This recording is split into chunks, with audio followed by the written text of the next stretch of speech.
महाभारत में द्रोण पुत्र अश्वत्थामा एक ऐसा योद्धा था जो अकेले के ही दम पर संपूर्ण युद्ध लड़ने की क्षमता रखता था। अश्वत्थामा को संपूर्ण महाभारत के युद्ध में कोई हरा नहीं सका था।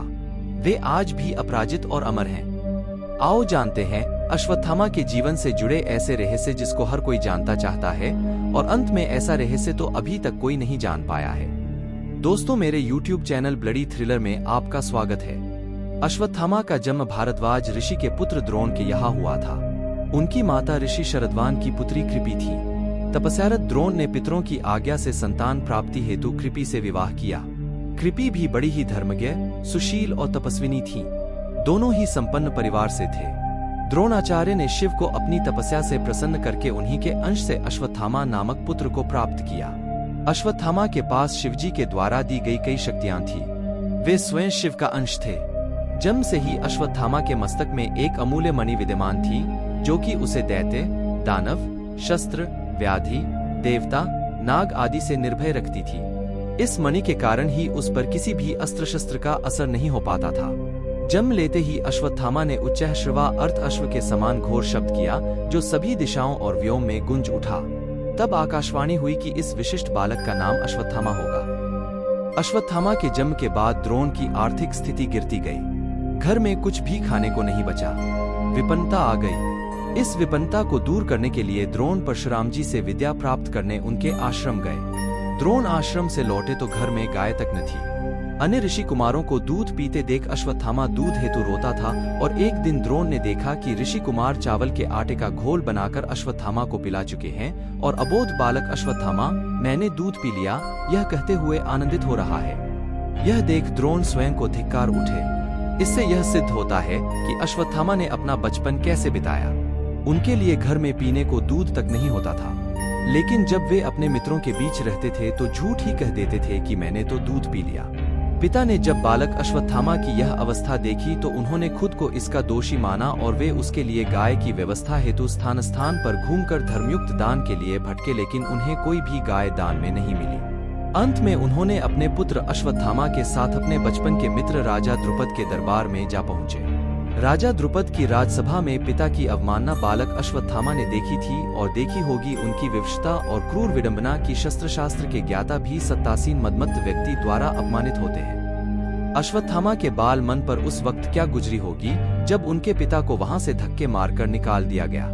गरीबी के कारण दूध नहीं मिलने पर अश्वत्थामा ने भगवान से दूध प्राप्ति के लिए 6 माह तक कठोर तपस्या की थी। अश्वत्थामा की तपस्या से प्रसन्न होकर भगवान ने उन्हें दूध प्राप्ति का आशीर्वाद दिया और पहली बार अश्वत्थामा ने दूध का स्वाद चखा। अश्वत्थामा को लेकर द्रोण पांचाल राज्य से कुरु राज्य में हस्तिनापुर आ गए और वहां वे कुरु कुमारों को धनुष बाण की शिक्षा देने लगे। वहां पर वे कृप शास्त्र की शिक्षा देते थे। अश्वत्थामा भी पिता के इस कार्य में मदद करने लगे। वे भी कुरुओं को बाण विद्या सिखाते थे। बाद में द्रोण कौरवों के आचार्य बन गए। उन्होंने दुर्योधन सहित अर्जुन आदि को शिक्षा दी। आचार्य के प्रति उदारता दिखाते हुए पांडवों ने गुरु दक्षिणा में उनको द्रुपद का राज्य छीन कर दे दिया। बाद में द्रोण ने आधा राज्य द्रुपद को लौटा दिया और आधे को उन्होंने अश्वत्थामा को दे दिया था। उत्तर पांचाल का आधा राज्य लेकर अश्वत्थामा वहां के राजा बन गए और उन्होंने अपने राज्य की राजधानी अहिच्छत्र को बनाया। अश्वत्थामा जीवन के संघर्ष की आग में तपकर सोना बना था। महान पिता द्रोणाचार्य से उन्होंने धनुर्वेद का ज्ञान प्राप्त किया था। द्रोण ने अश्वत्थामा को धनुर्वेद के सारे रहस्य बता दिए थे। सारे दिव्यास्त्र, आग्नेय, वरुणास्त्र, पर्जन्यास्त्र, वायव्यास्त्र, ब्रह्मास्त्र, नारायणास्त्र, ब्रह्मशिर आदि सभी उसने सिद्ध कर लिए थे। वह भी द्रोण, भीष्म, परशुराम की कोटि का धनुर्धर बन गया। कृप, अर्जुन व कर्ण भी उससे अधिक श्रेष्ठ नहीं थे। नारायणास्त्र एक ऐसा अस्त्र था जिसका ज्ञान द्रोण के अलावा महाभारत के अन्य किसी योद्धा को नहीं था। यह बहुत ही भयंकर अस्त्र था। अश्वत्थामा के ब्रह्मतेज, वीरता, धैर्य, तितिक्षा, शस्त्र ज्ञान, नीति ज्ञान, बुद्धिमत्ता के विषय में किसी को संदेह नहीं था। दोनों पक्षों के महारथी उसकी शक्ति से परिचित थे। महाभारत काल के सभी प्रमुख व्यक्ति अश्वत्थामा के बल, बुद्धि व शील के प्रशंसक थे। भीष्म रथियों व अतिथियों की गणना करते हुए दुर्योधन से अश्वत्थामा के बारे में उनकी प्रशंसा करते हैं, किंतु वे अश्वत्थामा के दुर्गुण भी बताते हैं। उनके जैसा निर्भीक योद्धा कौरव पक्ष में कोई और नहीं था। जब पांडवों की सेना ने घटोत्कच के नेतृत्व में भयानक आक्रमण किया तो सभी कौरव वीर भाग खड़े, तब अकेले ही अश्वत्थामा वहां अड़े रहे। उन्होंने घटोत्कच के पुत्र अंजमपर्वा को मार डाला। साथ ही उन्होंने पांडवों की एक अक्षौहिणी सेना को भी मार डाला और घटोत्कच को घायल कर दिया। अश्वत्थामा कौरव सेना के प्रधान महारथी थे। कुरुराज ने अपने पक्ष की 11 अक्षौहिणी सेना को 11 महारथियों के सेनापतित्व में संगठित किया था। अश्वत्थामा 11 सेनापतियों में एक प्रमुख स्थान रखते हैं। इधर युद्ध में अर्जुन, कृष्ण रहते हुए भी उनके देखते ही देखते अश्वत्थामा ने द्रुपद, सुत, सुरथ और शत्रुंजय, कुंती भोज के 90 पुत्रों तथा बलानीक, शतानीक, जयाश्व, श्रुताहे, हेमाली, पृषद्र तथा चंद्रसेन जैसे वीरों को रण में मार डाला और युधिष्ठिर की सेना को भगा दिया था। पिता की छलपूर्वक मृत्यु से दुखी होकर अश्वत्थामा मजबूर होकर नारायणास्त्र का प्रयोग करता है, जिसके चलते एक ही झटके में पांडवों सहित उनकी संपूर्ण सेना नष्ट हो जाती। सभी नारायणास्त्र से नष्ट हो जाते, लेकिन पांडवों को इस अस्त्र से बचने के लिए तुरंत ही कृष्ण कहने पर अपने अपने अस्त्र त्याग कर सभी नारायणास्त्र के सामने आत्मसमर्पण कर नारायणास्त्र से बच सके। जब अश्वत्थामा यह देखता है कि सभी पांडव बच गए हैं, तो उसे उस अस्त्र पर संदेह होता है। तब वह अर्जुन पर आग्नेयास्त्र का प्रयोग करता है, लेकिन श्री कृष्ण के कारण अर्जुन फिर बच जाता है। तब अश्वत्थामा को बड़ा क्रोध आता है, वह अपना धनुष फेंक देता है और अपनी विद्या पर संदेह करने लगता है। 18वें दिन कौरवों के 3 योद्धा शेष बचते हैं, अश्वत्थामा, कृपाचार्य और कृतवर्मा। इसी दिन अश्वत्थामा द्वारा पांडवों के वध की प्रतिज्ञा ली गई, लेकिन समझ में नहीं आता कि कैसे पांडवों को मारा जाए। एक उल्लू द्वारा रात्रि को कवे पर आक्रमण करने पर एक उल्लू उन सभी को मार देता है। यह घटना देखकर अश्वत्थामा के मन में भी यही विचार आता है और वह घोर कालरात्रि में कृपाचार्य तथा कृतवर्मा की सहायता से पांडवों के शिविर में पहुंचकर सोते हुए पांडवों के 5 पुत्रों को पांडव समझकर उनका सिर काट देता है। इस घटना से धृष्टद्युम्न जाग जाता है तो अश्वत्थामा उसका भी वध कर देता है। अश्वत्थामा के इस कुकर्म की सभी निंदा करते हैं। अपने पुत्रों की हत्या से दुखी द्रौपदी विलाप करने लगती है। उसके विलाप को सुनकर अर्जुन उस नीच कर्म हत्यारे ब्राह्मण पुत्र अश्वत्थामा के सिर को काट डालने की प्रतिज्ञा लेते हैं। अर्जुन की प्रतिज्ञा सुन अश्वत्थामा भाग निकलता है। तब श्री कृष्ण को सारथी बनाकर अर्जुन उसका पीछा करता है।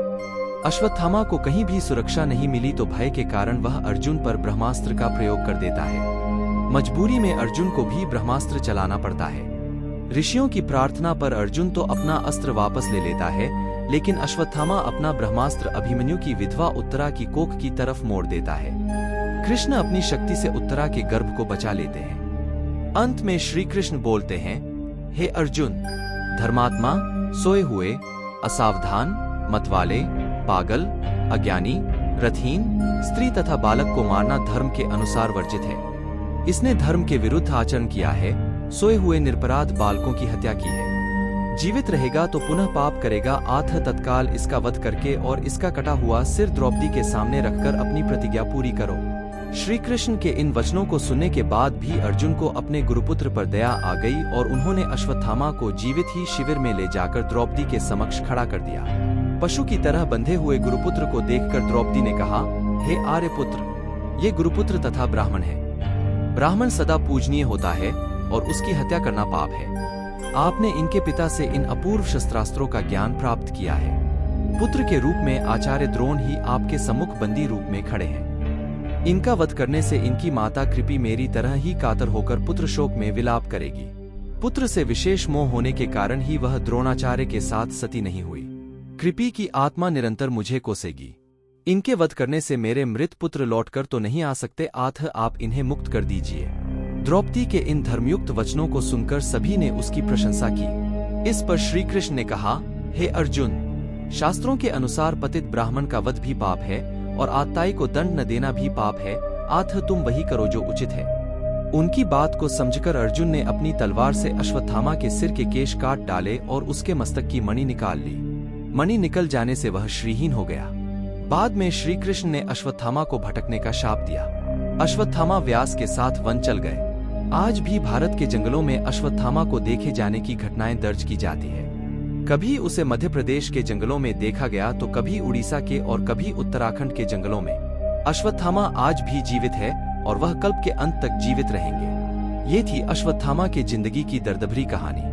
आपको हमारा वीडियो पसंद आया हो तो जरूर लाइक और शेयर करें।